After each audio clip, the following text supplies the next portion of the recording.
Many people claim that they have seen Jesus, seen demons, and even in your Bible, it claims that people have seen Jesus in visions and in dreams. And I'm going to quote from the book of Notorious B.I.G. It was all a dream. It didn't mean anything.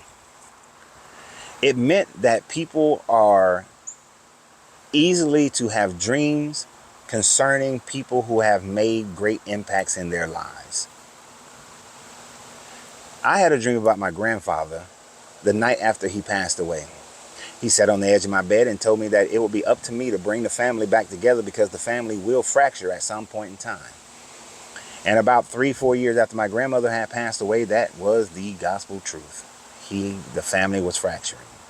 I encouraged my aunt to bring everybody down to my house in Florida, and we started a family tradition that has been going on for the last 27 plus years. And then many other traditions have came out because of that. And then we are a very tight-knit family. His prophecy came true.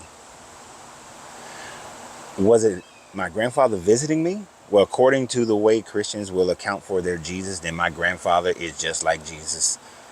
He visited me and woke me from my slumber. He visited me last night and gave me some other instructions last night, but that's none of you guys' business. Now, many people, once they begin to believe in this Jesus character, they then claim that they have seen Jesus and Jesus has visited them and Jesus has given them instructions and so on and so forth. And they are now supposed to be giving people warnings or telling them not to avoid the things that are in hell and how to get to heaven and so on and so forth. And they believe that they're seeing Jesus. No, you're seeing what you have been conditioned to believe in and that you've attached your life to. This is why most of your visions of Jesus or heaven and hell are all similar to Dante's Divine Comedy, or they're similar to the Greco-Roman styles of heaven and the Caesarea Borgia picture, whether it's the black version or the white version. You all have that same one because that's how you have identified your Jesus character. Your Bible says that the Messiah would not be a good-looking man.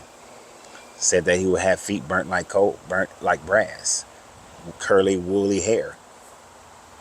That's not the one that y'all see. Y'all see demons with red, long tails and horns. This is what Dante's Divine Comedy taught you. Paradise Lost taught you. And you all seem to have the same one. It is a mass delusion that you are seeing because you've been conditioned to see that. Now, the other reason why you're going to believe that you can have these visions and it's evidence of your faith is because you will point to your Bible and you will say that, well, Paul got knocked off of a horse. But when you look up the story that concerns Dionysus, you see a similar story of a man getting knocked off by a horse and having a vision of Dionysus. Scales over his eyes and the whole deal. You will also claim that Paul spoke to a man and that man told him that 500 other people had seen Jesus. And you will also read in your Gospels that the 12 apostles saw Jesus, that Mary Magdalene, and I'm not sure who else, because every version of the resurrection has a different group of people who come up to the tomb. That they seen Jesus, seen angels.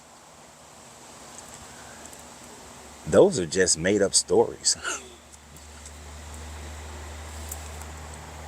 As much as the Caesarea Borgia picture is a made up picture to identify who Jesus is, to have iconography of Jesus, so too are the stories in the Bible of people seeing Jesus as a vision and then thereby validating Jesus.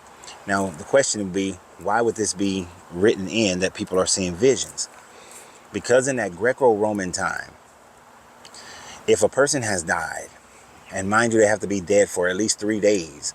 This is why Lazarus had to be dead for at least 3 days. This is why Jesus had to be dead for at least 3 days. If a person has been dead for at least 3 days, and then you have a vision of the person, a dream of the person, that person then is considered to be resurrected. That person is considered to be alive in the spirit realm. Spirit realm. Spirit realm. And so this is why the story is written that way, so that the people of that day in the late 1st century and early 2nd century will believe it. And once they believe it, they then manifest it in their own dreams. So as the book of Notorious B.I.G. says, it was all a dream that came from a lie. So y'all have a great day. And remember always, you have to free yourself to be yourself, because your greatness is non-negotiable. Good journey, good vibration.